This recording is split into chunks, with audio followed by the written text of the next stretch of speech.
Welcome to my Q&A. I'm going to answer all your questions about any of my music stuff, my life, or anything you want to know. These are just the questions people ask me on Instagram, so these are them. Also, basic questions, my favorite color is blue. My lucky number is 13. I'm 19, and I'm in college. So hi, and welcome to the video. This is my Q&A. I just want to say something. I bought this tissue house because I'm moving into my apartment next month, and you put the tissue box in it and the tissues come out the top like the picture shows, and it's only $4. So this is me sponsoring Amazon that's unsponsored, so I recommend this. It's very cute and $4, so go buy it. Also, fun question, I have 2 dogs, one named Daisy, one named BB, and I have a fish, and its name's Hydras, and I've kept it alive for a very long time, that being 5 months. And I'm very proud of it. Okay, so now to the legitimate questions. Okay, so my first question is, when did you get the passion to start producing music? Okay, so I didn't really I don't produce my music. I write it, I sing it, I record it, but other people actually come in and they produce it for me. They're like my team, kind of. And so I got more of the passion to start doing music when since I was born. I've been singing since the beginning, and I've been really blessed to have that talent to be able to spread God's word and show how great He is and help move others and help others feel. So ever since I was born, I've had the passion to do that. The next question is, what made you want to start singing and writing? When I started writing, I was in a really dark place, and I had a lot going on, and I will talk more about what I was going on later because I have a question that talks about that. But I wanted to start writing because I felt like it was my only way I could get everything I needed to say out. And also I felt like there was some things that in Christianity people don't talk about as much. And I felt like I had a lot of those things going on, and I wanted to be able to bring more light to those things and to show to other people that they're not alone. It's okay to have anxiety and depression and things like that. And it's okay to point them out and pray to God that you need help. And I felt like some of the things I was going through that other people were going through. So I thought my music would be able to help them. So that's why I started writing. The next question is, what is the most difficult thing about producing music, and what are your struggles with it?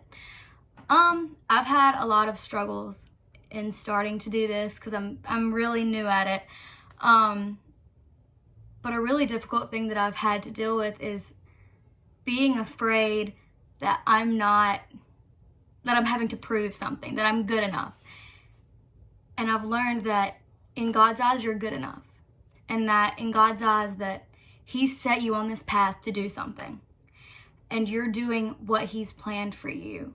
And so that's good enough. And if you're making yourself happy, you are good enough. No matter what you do, that's gonna be good enough. So that's how I get through the stress of it. But another really hard part is sometimes the songs do not come into my head. I cannot think of, okay, I want to sit down and I want to write a story about this today. For me, something has to happen for me to write a song, which is super strange. But something significant has to happen. I left a college, I wrote Above Me. My friend passed away, I wrote I'm Yours. Tons of things led into those songs that made me be able to build them. But they're all from experiences around me. The next question is, how do you come up with your songs, and are they based on your life? Yes, most of the time they are based on my life or something that's happening to somebody around me. So Above Me, like I just said, college. I'm Yours, friend passing away, stress, anxiety, and depression. That's how they get formed. And this new song that you're yet to hear is about anxiety and depression and fighting that battle. So I can't wait for y'all to hear that. But yes, most of the time what I write is about me or somebody close to me. Okay, I'm really excited about this one. It's, how old were you when you wrote your first song? So I wrote little dumb songs in middle school about a crush or something, but I didn't ever finish them. They were little things in my head. I was actually, this is gonna surprise a lot of y'all, I was 18 when I wrote my first song, and that's actually Above Me. So, surprise. Above Me was my first song that I wrote that I was proud of, and that I felt like I was okay to share with other people that I had finished it. So I was 18. So if you don't know, I did an interview on the radio a couple months back for a thing called Local Flavors. It's about local artists. And that has to do with the next question. And it was, how did you feel when you heard your song on the radio? Hearing my voice and like my songs come through, and for hundreds of other people here, it was insane. I've never been so proud of myself. Honestly, I almost cried because I felt like for the first time I knew what I wanted to do with music, because for a while I didn't. I was very lost with what music was supposed to be for me. So hearing that on the radio was a surreal moment for me and my family and my friends who support me, and I can't wait for that to happen many times again, hopefully. Okay, so the next question is, who is your target audience? I would say that my target audience is anybody who's ever felt alone, or who's dealing with anxiety and depression or just loneliness, especially right now in the world we're in right now. That's a very prominent thing with quarantine and all this sickness and illness and everything going on. I feel a lot of people feel like they're alone, have nobody to turn to. So I want my music to be able to show them that they're never alone. There's always God who's above you, listening to you, understanding what you're going through. And at some point, you're going to see a light at the end of the tunnel. So I would say my target audience is anybody of any religion or any walk of life who just needs help. And I always want to be that type of person to people that you can turn to if we're close, if we're not close, if you've never spoken to me, that I can listen to you, and that I'm going to try my best to pray for you, or whatever you need. I just want people to not feel alone like some of me or my friends have in the past. Okay, so the next question is, can you talk on about leaving your first college and what it felt like during that time? Gladly. So, if you don't know me, I left my first college, Wingate University, a while back, probably last year. And because I was there to be a music teacher, I thought that's what I wanted to do. It was going to be great. It's going to be fantastic. No, it was not for me. God showed me so many signs to show me, Lindsay, this is not your path. This is not the way it was meant to go. I wasn't fitting in. I wasn't feeling at home. I struggled really badly. So I left. I came home, and I felt really alone because all of my friends were at school. I was the only one at home, kind of by themselves. I didn't really have anyone to turn to. I was working a lot because I had nothing else to do. And so during that time, I was super alone. And that's where Above Me and I'm Yours came from, was that really dark time when I didn't know what was next for me. And when I sat down one night, Above Me just came to me. And I was like, oh my gosh, God's pouring all these ideas into my head and I'm putting them onto this page. And I immediately felt so much better because I had finally let out everything I had been feeling, and all the questions I had been asking him, he gave me answers to. And he showed me that writing Christian music and pursuing Christian music was gonna be the way he wanted me to show my talent and my voice for him. And that was the way I wanted to do music. And so without leaving my first college, I would have never known that Christian music was the way for me. So I'm 100% sure that that was a purposeful thing in his plan for me, even though it was super hard. But God's gonna send you through these trials, and you're gonna ask questions like, why are you doing this? But in the end, there's always gonna be an answer as to why he put those things towards you and why he put you up to these things, because he knows that you can conquer them.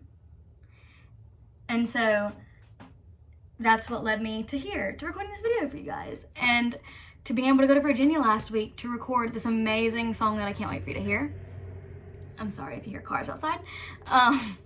But that is what happened. That is the dark time that led to Above Me and I'm Yours. So listen to those songs back now and see if those things make sense to you. If you hear the struggle, the anxiety, and the depression, the questions that I was asking.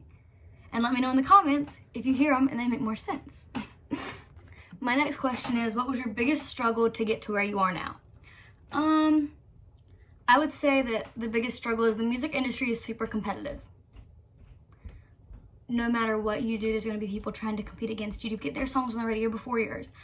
And you have to be able to produce music that's competitive with all of these other amazing Christian artists.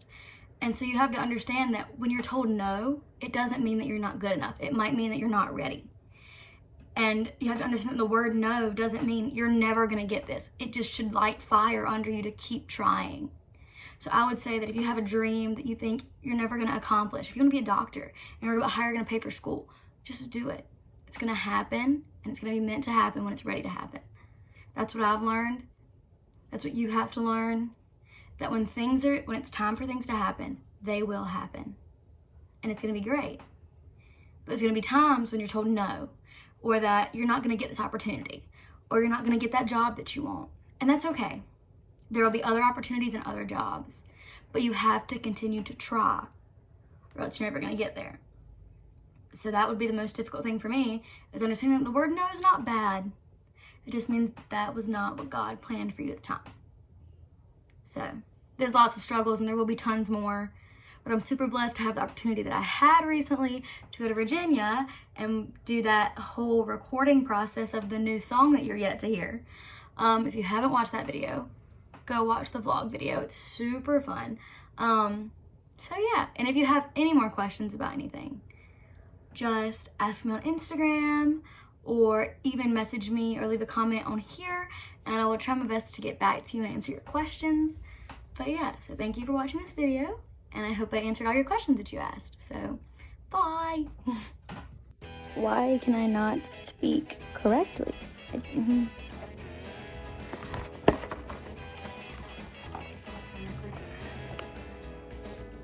To talk to or anybody to turn to you.